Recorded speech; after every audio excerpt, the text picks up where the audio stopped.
build something from nothing. To make the unknown known.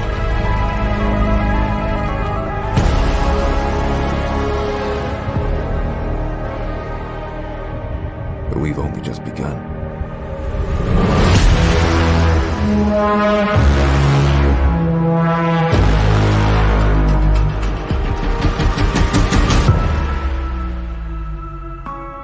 And we must never forget that our greatest accomplishment cannot be behind us, because our destiny lies beyond.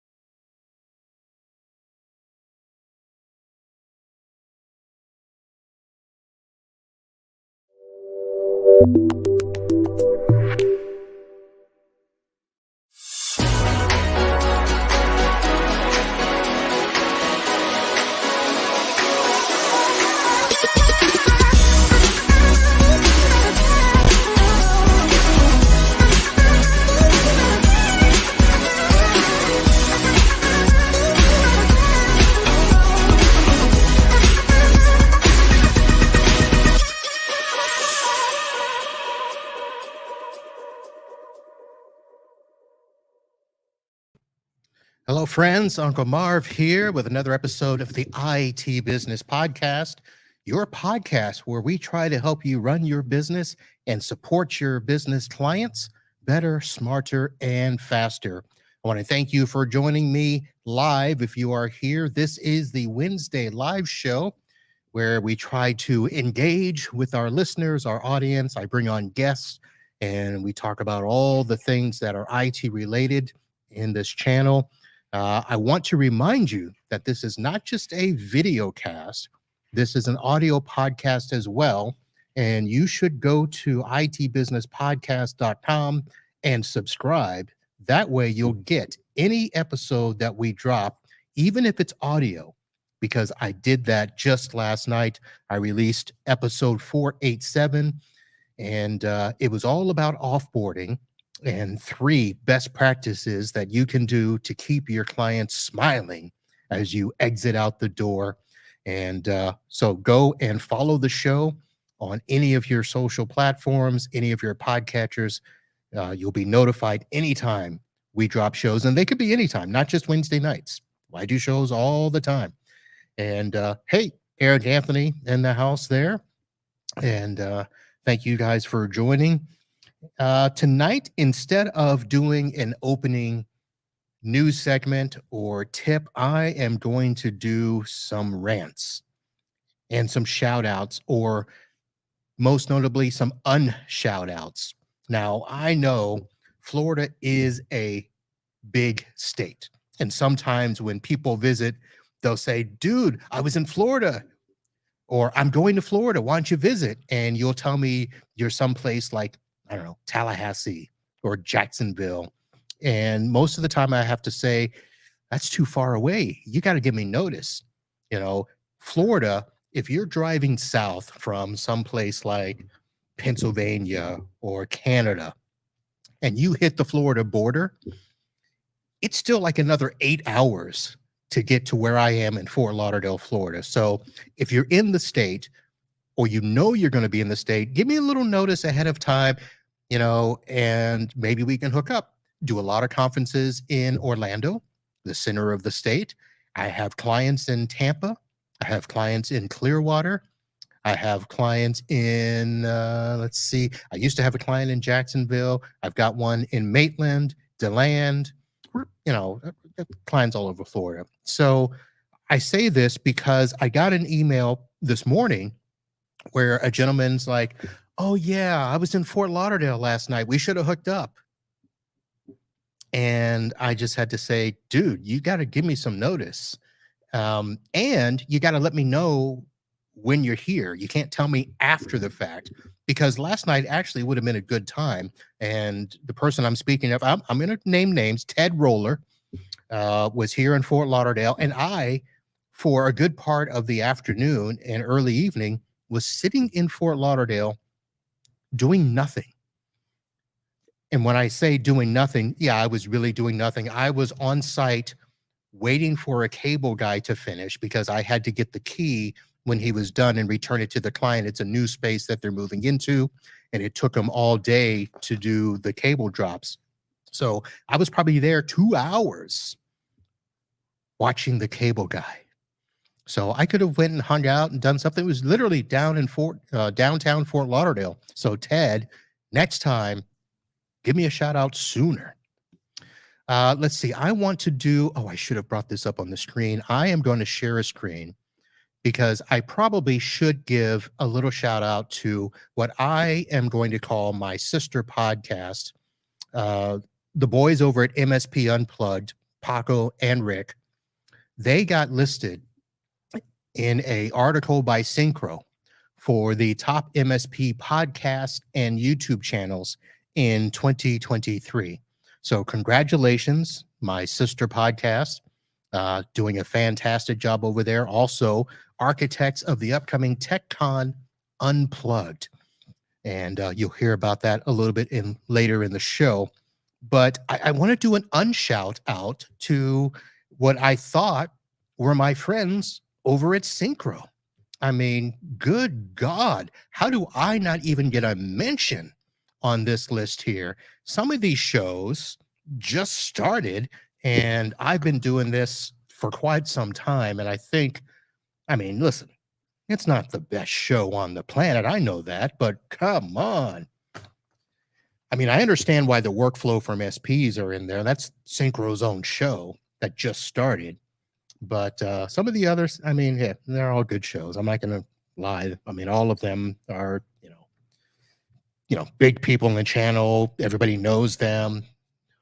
I'm just some trunk slammer from Fort Lauderdale. I get it. But I gave Emily Glass, the CEO of Synchro, a mug for being voted the best podcast of 2022. I mean, that's got to count for something. So Synchro, maybe this is a punishment because last week I announced that I finished my trial and didn't make the switch. So maybe that's it. We'll see what happens. Just give me some love, a little bit of love. That's all I ask for. I do have an email announcement to share with everybody. For those of you that have paid attention to the podcast over the last year, I had brought on the CEO, founder of DioNode, the gentleman that created these portable speakers. Well, that's probably not correct. They're not portable because you plug them in, you don't really move them, but they are surround sound speakers that are not Bluetooth. They actually work through the Apple Play system, and you can play simultaneous music in multiple rooms. You can get these in sets of 3 or 5 or whatever. You can tie them all together, and it gives crystal clear audio in a true multi-room speaker setup. So I have 3 of these, and they just put out an email to let everybody know that there is a firmware update that should be done because they have fixed some of the problems that I myself even complained about. So be sure that you go to dionode.com and do the firmware update. It fixes a lot of things, such as one of the complaints is if you have them listed in your app, in your iPad or iPhone, they'll just kind of drop off every now and then. There was a couple of other major fixes. So go do your firmware update and get that taken care of.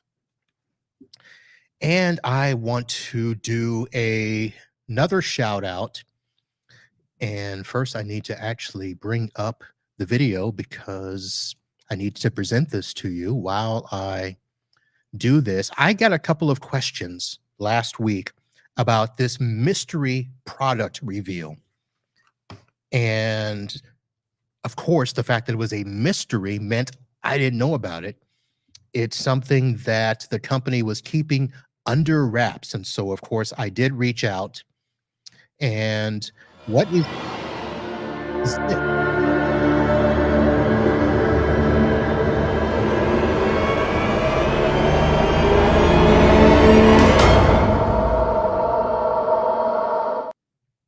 So that is a quick little promo video from NetAlly. They are going to be doing a live product reveal at the RSA conference in San Francisco. No, I will not be attending, but it will be happening next week, April 25th through the 27th. They are going to be releasing a brand new product called CyberScope or something to that effect. And essentially, it is going to be one of the handheld testers that will assist in cybersecurity testing within a network. That's all I really know, but I did confirm this is happening. I did confirm the name, and they are going to be reaching out to me in the next week or so, and we are going to be able to do a live webcast and introduce the product right here on the IT Business Podcast. I don't know if that means that I'll have one in my hand to share with you and show you and talk about how it goes, but we will be doing that. Yes, I'm going to ask them for a product, whether it's just a demo or something, but sounds pretty cool if you can walk into a client and do a cybersecurity test from a handheld tester. We'll see how it goes. So be looking out for that. All right, I think that's going to do it for the intro rants, shouts, and unshouts. I'd like to go ahead and move along and get to our guest. It's kind of an interesting little guest I have with us here. So let's sit back right after these announcements, and I'll be right back. Are you an IT business owner looking to take your business to the next level? Join us at TechCon Unplugged, a conference for IT business owners, this September 7th through the 10th at the Delta Hotels Woodbridge in New Jersey. Get one-on-one time with peers facing the same challenges as you and walk away with concrete items to help your business thrive. Don't miss out on this opportunity. Head over to www.techconunplugged.com now.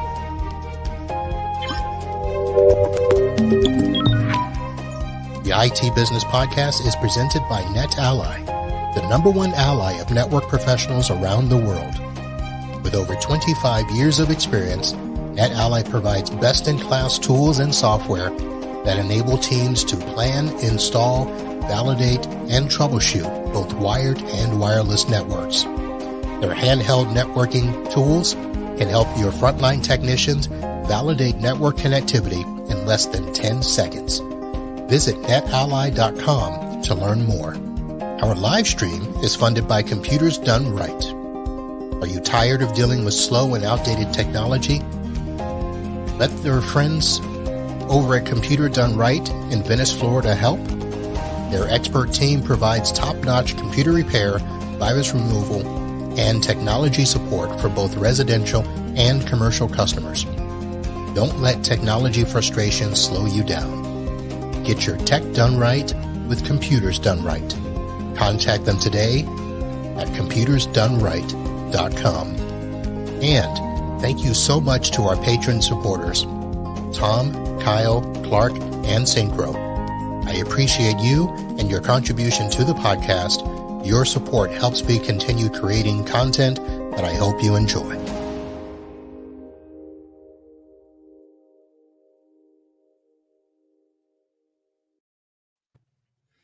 And I want to say thank you also to our newest sponsor, Instant House Call.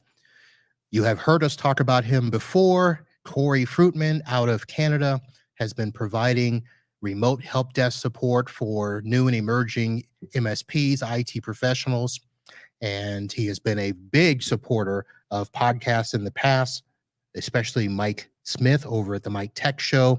Corey is joining the family here.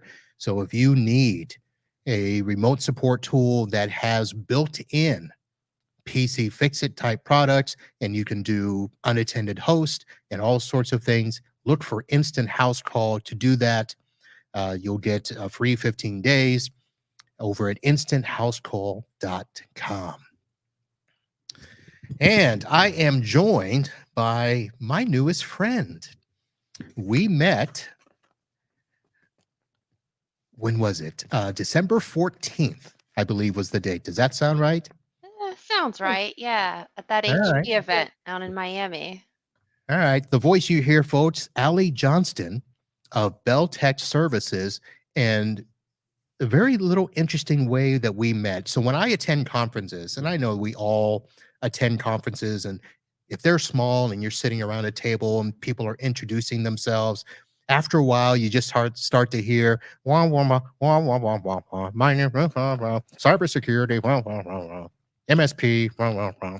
And all of a sudden I hear satellite beach, and I perked up because that is not a phrase that I hear very often, if at all, in an IT conference. So Ali Johnston introduced herself as an MSP in Satellite Beach, Florida, and I had to take notice. So Ali, uh, welcome to the show. Thanks for having me here. So excited. Yeah, what stood out to me is I said, Allie Johnson from Satellite Beach, and you piped up, "Go Scorps!"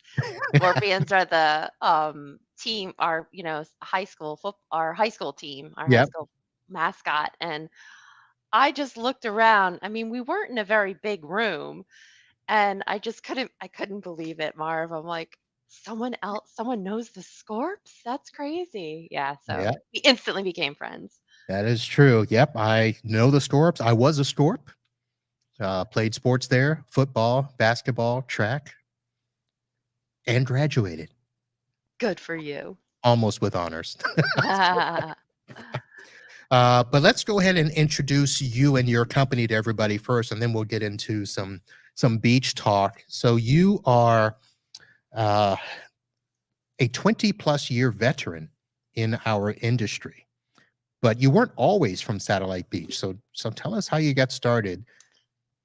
Sure. So I'm from where you're at right now, good old Fort Lauderdale. Um, Great town, love it, and spent my most of my career there in corporate IT, running the IT department. And I actually am one of those people that stayed at the same job for 20 years. Really? I did.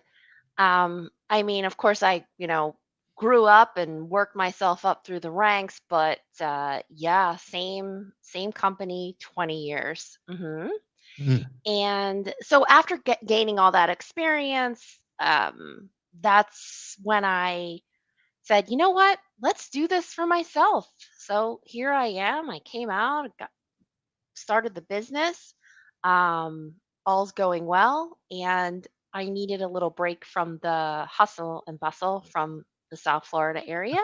So it's like the hustle and bustle of tiny little Fort Lauderdale, right? Yeah, the traffic. I think it was the traffic that got me the most. Um, so we got out of there. I took my family up to Satellite Beach for a quieter, small town life, and that's what we've got up here. We love it. So normally I would go right into, hey, tell me about your company and this and that. But of course, I got to ask, what made you pick Satellite Beach? I'll tell you. So I had a couple of check boxes. Uh, Always wanted to live by the beach. Wasn't going to happen in Fort Lauderdale. Um, Well, if you had a couple of $1,000,000, Thank you, Marv. Thanks. Exactly. So wasn't going to happen. And the school system was a big challenge for us down there. And I wanted to have a good public school system for my daughter to go to. And so I started doing research. Next thing Brevard County came up as a great, having like an A plus school system. And I mean, that pretty much sealed the deal. And we took a ride up here, we checked it out. I took quite a few rides up here to check things out, but that was it. The school system was the checkbox that needed to be checked. okay. I mean, Satellite Beach isn't that big, so it wasn't like you needed all those trips to see Satellite Beach. Right. So we started in Indialantic. We were looking at so we did the 8 mile stretch. There we go. Yep. And yeah, it just turned out to be Satellite Beach. And I think what really made me excited about this city is when I went to their website and looked at their program for all the things that they've got going on. I mean, if you've got a small child, this place is the place to be. I'm telling you. Interesting. I don't think it was Yeah. that way when I was there.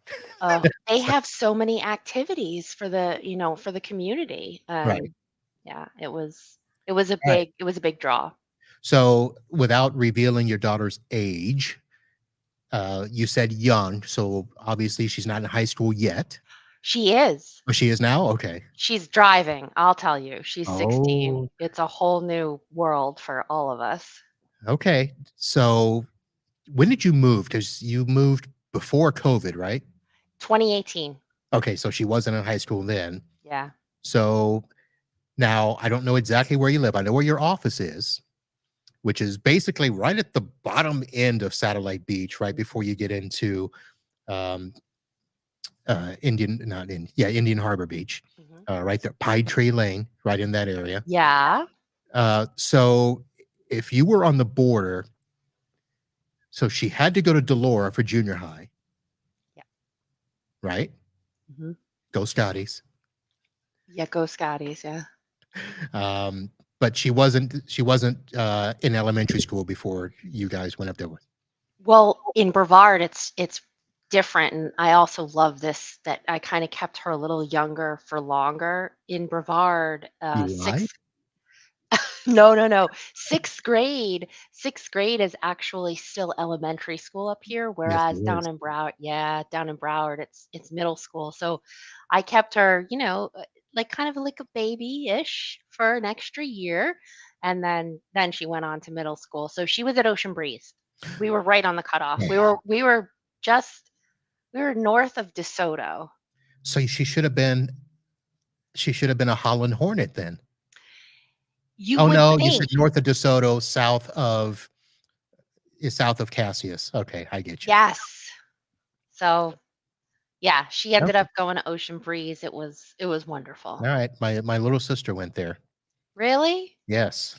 I would drive my moped from school to go pick her up and then take her back so I could go to practice. And we'd have to dodge the Satellite Beach cops because because you weren't allowed to piggyback people on a moped or bicycle. Oh my gosh. Oh, So wow. I would take back streets to avoid the cops while taking my sister to practice with me. That's so funny. Yeah, here, when I have visitors, people come visit me, especially from South Florida. South Florida is different on the roads. You can speed, I'll be honest, it's anarchy on the roads down in South Florida. Yes. It is not that way here. So I tell all my guests that come, I'm like, do not speed. You get over that bridge, don't speed because you will get pulled over. Yep. You can pretty much speed up the bridge, Yep, but not down. correct. So He'll very get you. interesting. Yep. All right. So you needed a slower pace because Satellite Beach is one of those areas where people go to retire. Mhm.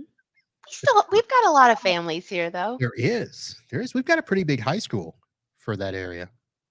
We do, yeah. Of course, it is, a block and a half from the beach. So Exactly. yeah. And when the waves are good, you can see there's a lot of skipping going Yeah. on, kids going over to surf. Yeah. All right. So when we talked about you going up there, you moved up there 2018. So you're up there a couple of years. And if I remember correctly, you were still doing the corporate gig remote, but somehow you got this entrepreneurial itch to do your own thing. So when I heard you were from Satellite Beach, of course, one of my first questions was who starts a tech business on the beach? So tell us that story of how you made that transition. So I think that I guess that itch came and it was going to come no matter where I was. So it didn't matter so much where I was. But I think that the less the less stress, I didn't have as much stress down as I did down in Fort and South Florida, and it let me really open my mind and figure things out and say, you know what? I'm done with this corporate life. Let's do it. Let's just do it. And here I go.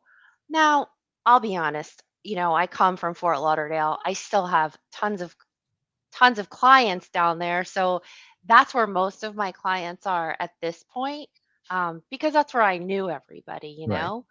But moving up here now, I'm starting to get into the swing of things and meeting a lot of different people, and the clients locally are coming. They're coming. All right. So tell me, what was it specifically that you were doing in your corporate job that translated to moving over? You said you ran a team. I did, yeah. So I ran the IT department. Um, how did that translate? So now, I'm offering, let's say, I don't even know if that fractional CTO is a mainstream word yet, but I'm really offering services to the small business that doesn't have an IT department and have really outgrown their technical skill set. And so whether I'm offering a cybersecurity, you know, EDR, or not to get too technical, but whether I'm giving them software or what, we're doing a lot of strategic planning. We're doing road mapping. Um, we're figuring out their licenses. Today I just had someone, they've got, they're way over licensed, and they're way over licensed. Let's put it that way. So I'm Okay. going to save them a ton of money. Over license is usually not what we run into. It's usually the other way around. Not in this case, it's 100% over licensing. So I'm super excited to get, hopefully I'll get that gig, because what I save them on the over licensing, I think will compensate. All right. So now I'm going back from my memories. Now I don't visit as often as I should, and when I do visit, it's usually a pop in, pop out. So all my satellite friends always yell at me for, not telling them when I'm in town, but it's usually to see my mom. And of course, in college, when I would go home to see my mom, I'd see her and then go hang out with my friends at night. And she's always like, why do you even bother? So, but on the beach side, so the way that people should understand the geography there. So when I showed up, I was at Patrick Air Force Base. So my dad was in the Air Force, so I was a brat. And we lived on South Housing, which was just north of the school. And by the way, that's gone. It's just half of the land is empty still, and they've built some family homes there. And then there's Satellite Beach, Indian Harbor Beach, Indian Atlantic, and that's the beach side. And then really most of the stuff is across the intracoastal back on the mainland in the Melbourne area. So how much of your business is on the beach and how much is mainland? Honestly, it's mostly beachside. Really? Yeah. The city has a great networking program that goes on here beachside. City officials show up to it, and I mean, every month I'm meeting more and more, business owners, beachside business owners. Yeah. And you would think, when I first started, I joined the chamber, and I love, if you're, in any city you're in, I'm just a big fan of the Chamber of Commerce. So I joined the Chamber of Commerce, but to be honest, I'm learning and getting more contacts from the beachside networking group that I do right here in Satellite Beach. All right. Are you meeting at places like Hoagie's or any place I'll like that? tell I'll tell you. So, whiskey. So he just changed the name, but it's. Do you remember? I don't know if you know, but Whiskey Beach Pub. And so he just changed the name to Cadillac Cove. He's right on A1A. Really? Um, yeah, it's a it's a great place. He had a small little location on A1A, and then Pre-pandemic moved to a large location, and I mean you can't miss him. He's got one of those big thatched roofs on a right on A1A. Really nice. Not on the ocean side, of course, but All right. Now, to let everybody know, your office is also on A1A, yes, it is. which struck me as interesting to be just on the other side of the beach That's it. My office is a bike ride away. from the beach or your house. My house. Both. Yeah. Yeah. Yeah. There's like Yeah. a little So pathway. the Whiskey Beach Pub. Yeah. You know what? I don't think I ever visited that. So most of our people, oh, where? So so all the people that hang out now, they hang out on, and this is going to sound absolutely ridiculous because somebody just posted about it. The Fidlips is Squid where, Lips? Yeah. yeah, it's where everybody hangs out. Well, it's a great place, but Marv, it's OTB over the bridge. It's what? OTB over the Oh, bridge. OTB. Oh, I've been away too long. Yeah, exactly. Oh my. So your office is there on the beach. And now from your corporate background, so you were running a full IT department. What was the type of business that you were working for? It was in the marine industry. Marine insurance. Oh, Yeah, marine. So, and then it just followed suit that most of my customers now are also in the marine industry. It's who you know, right? And yeah. word of mouth and all of that. So, yeah.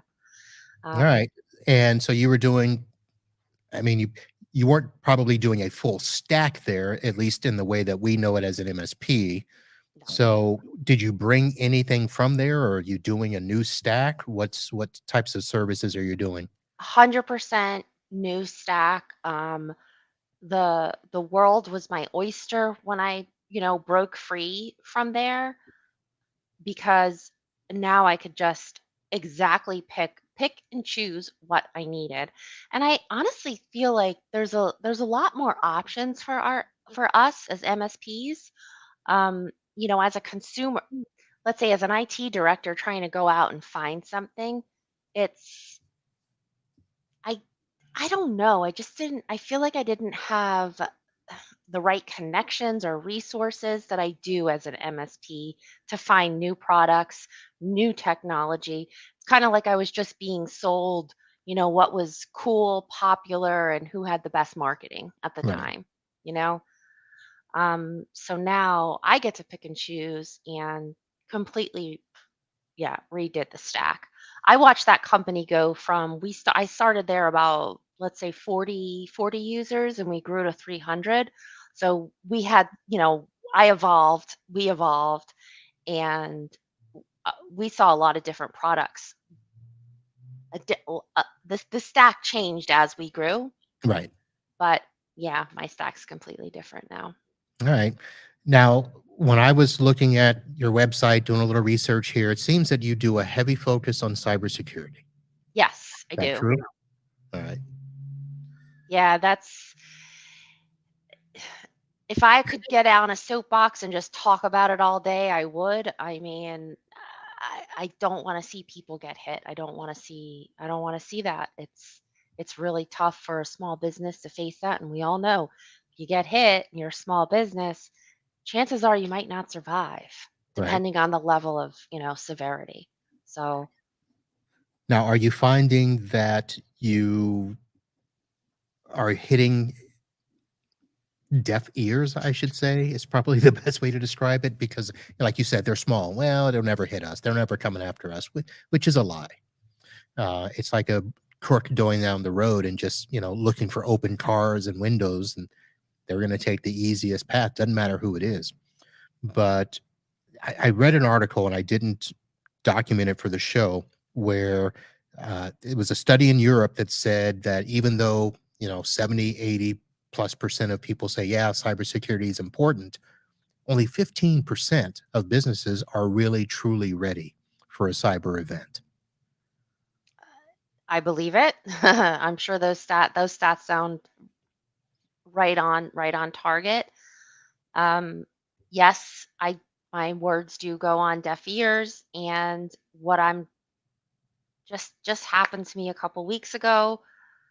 I got a client because they got hit, and I just keep saying I hate it earning business like that way, but sometimes that's what it comes to, Marv, is an incident Yeah. before they act.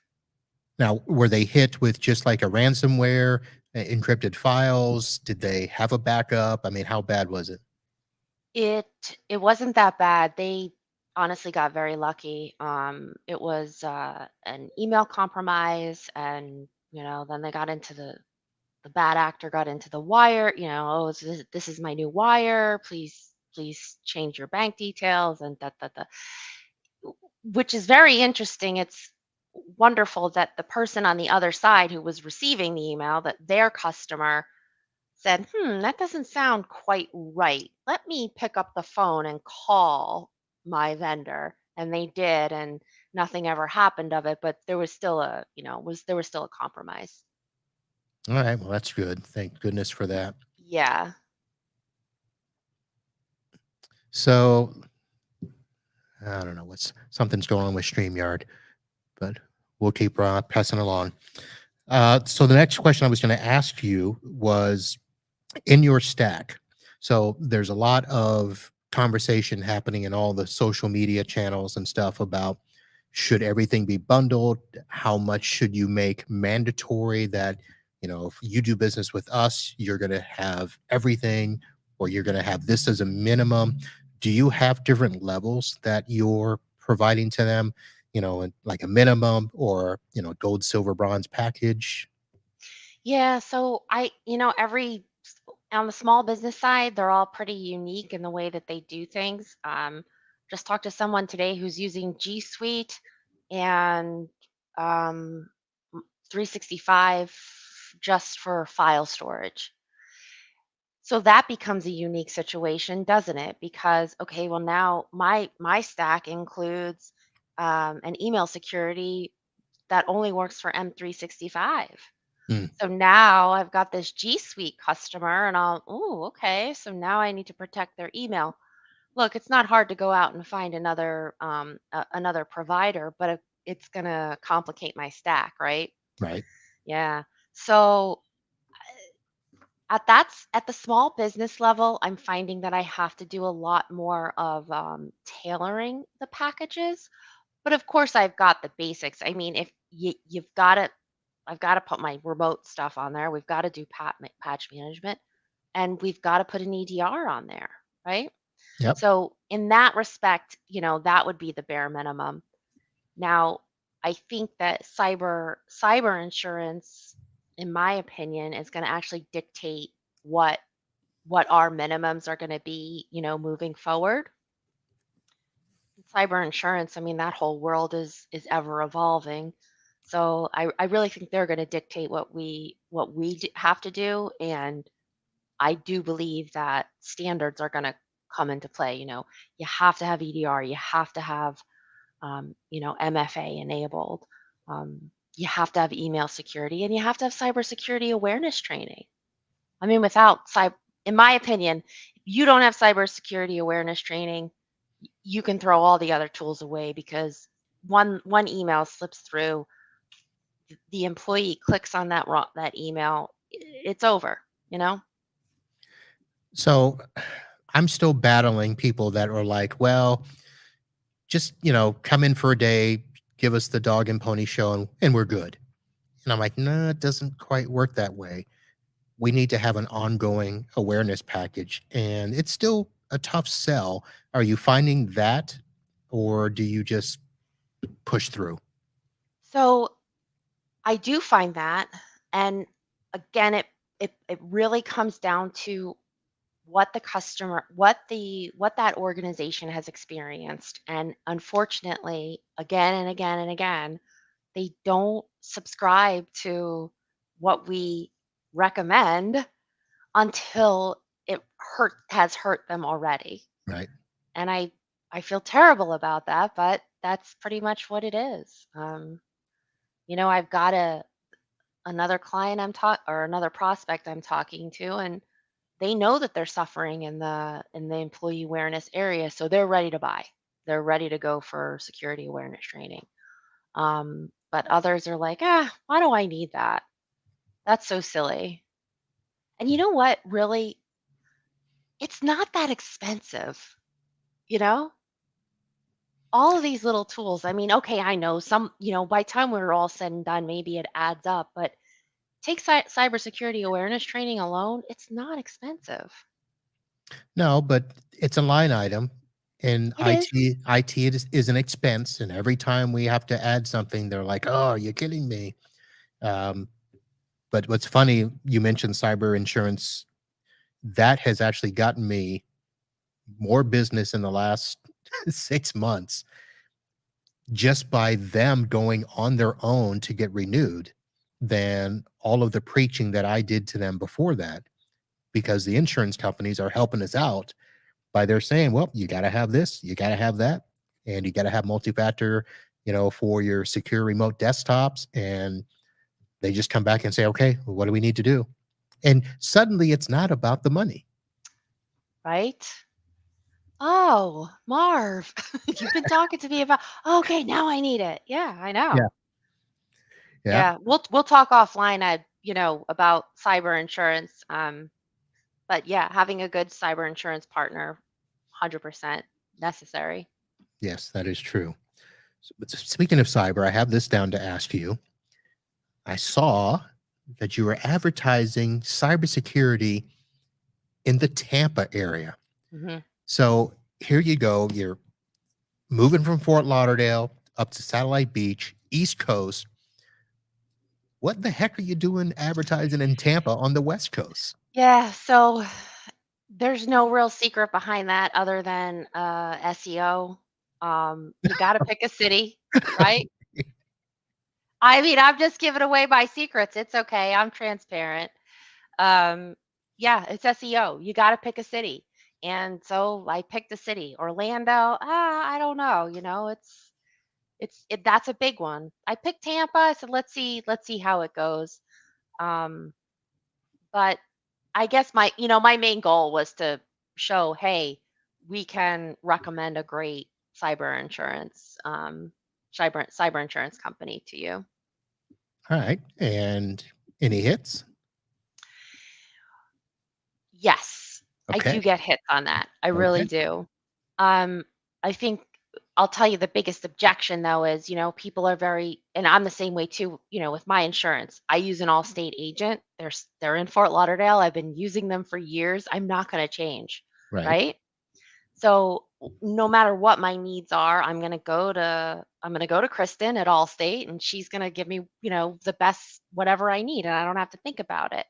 So I think a lot of people are using that same rationale with their cyber insurance. And what I've learned is that, that might not be the way to go because your, general insurance company doesn't really have the experience with cyber, Right. So I work with a company that's all they do is cyber insurance.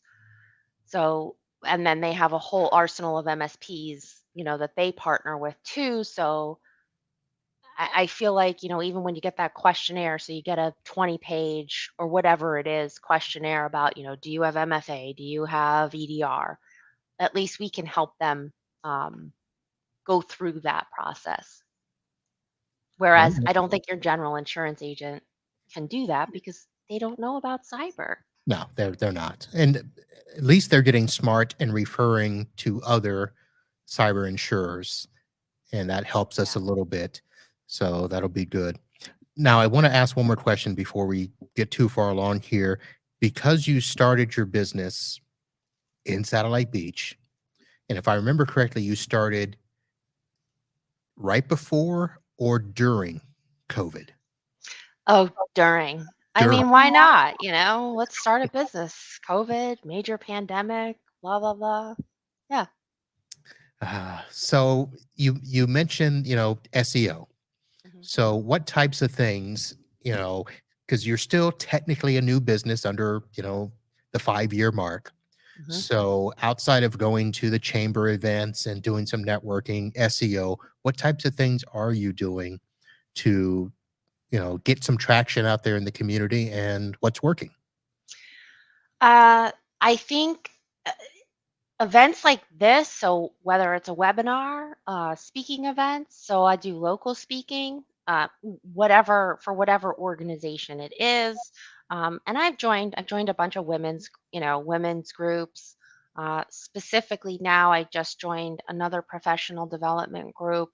It's related to security, and there's another division of that, women in security.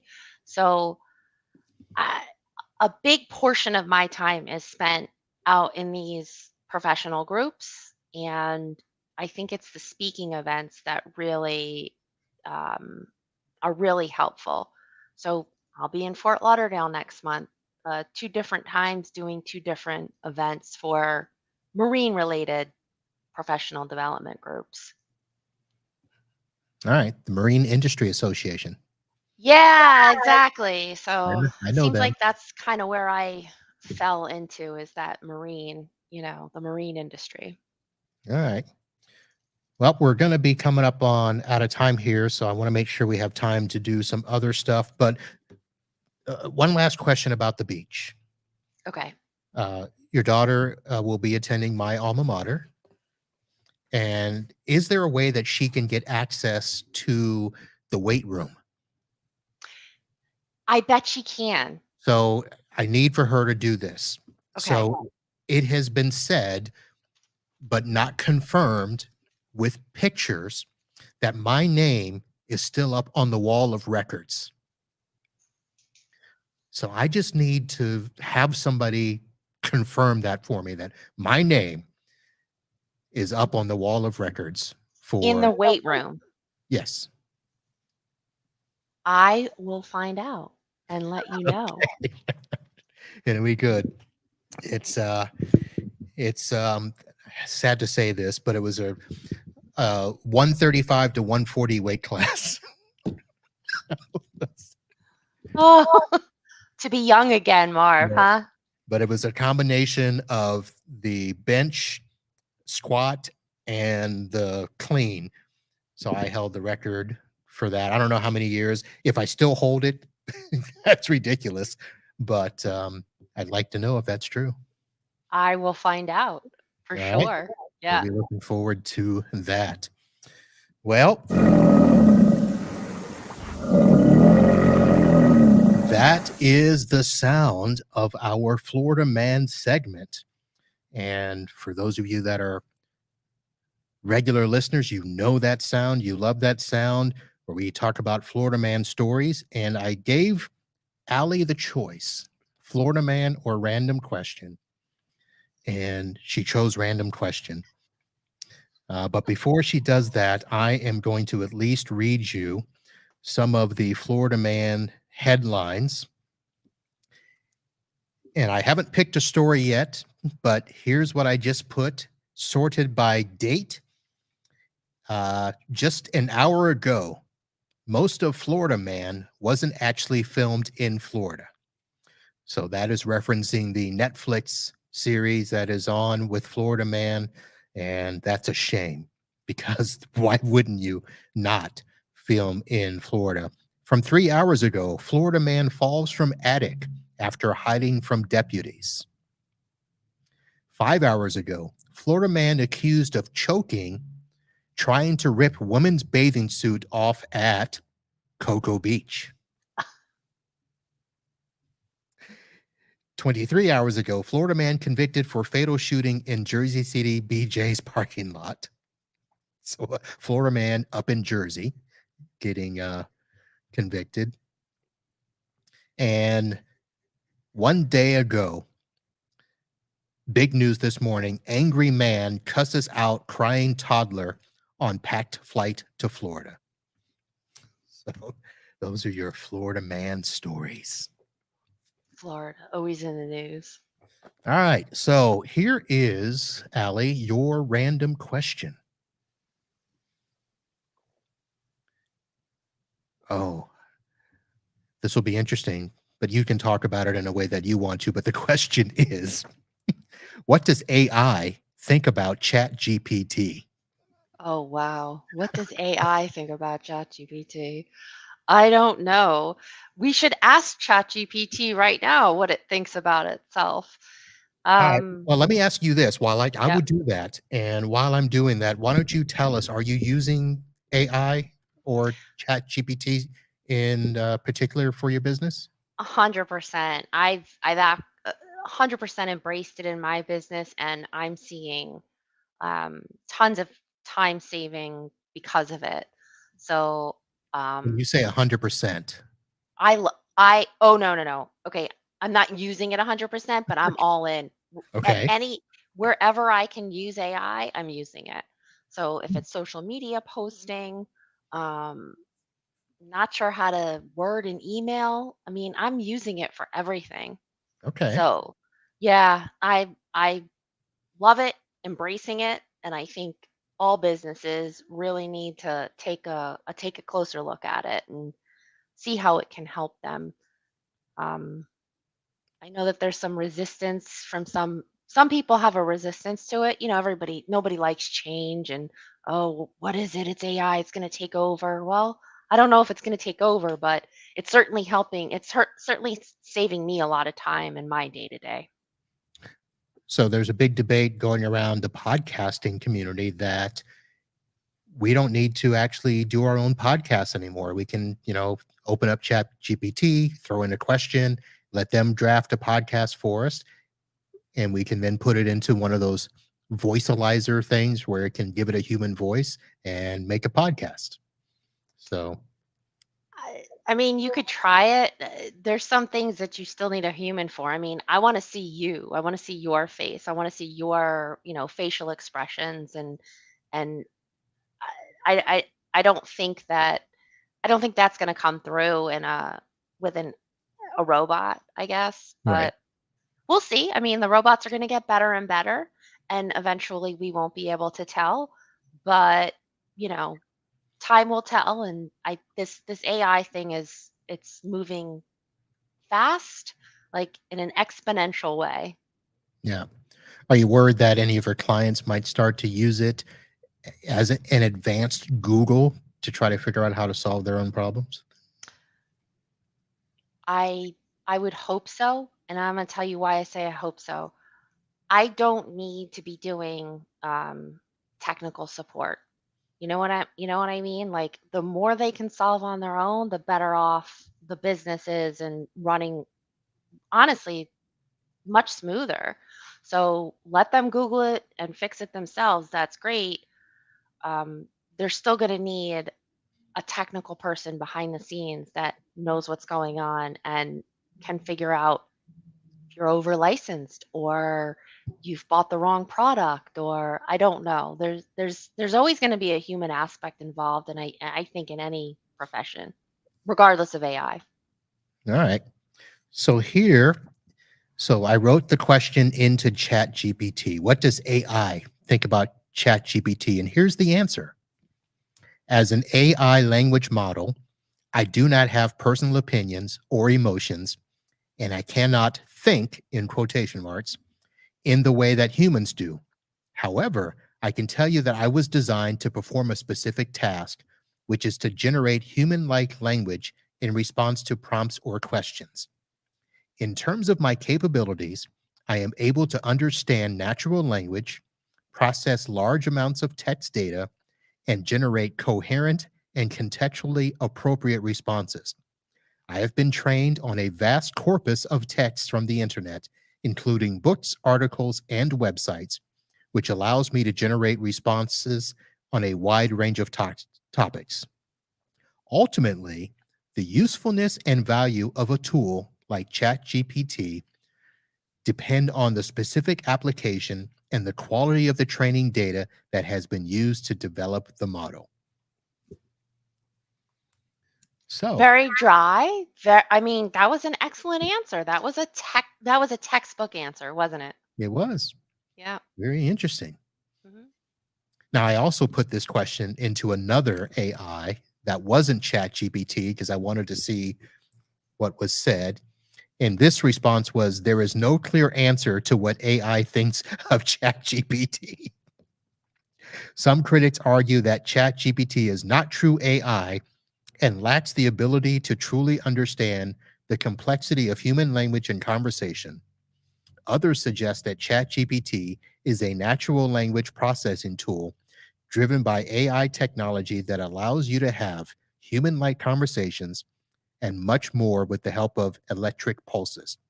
However, it is important to note that ChatGPT is a machine learning model and does not have the ability to think or have opinions like humans do. Okay. I personally I like the textbook answer better, and I'm not sure what they meant by electric pulses, I don't know either. but okay. Oh. But I do like what you said of using it to help jumpstart something like an email or a response and things like that. I've kind of played around with it.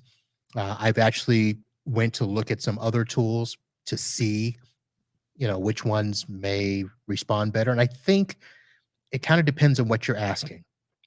I think ChatGPT, did they open up the text to go beyond 2021? I don't think they have yet, no. Okay. Mm-mm. Yeah. I think once they do that, it should be a lot better.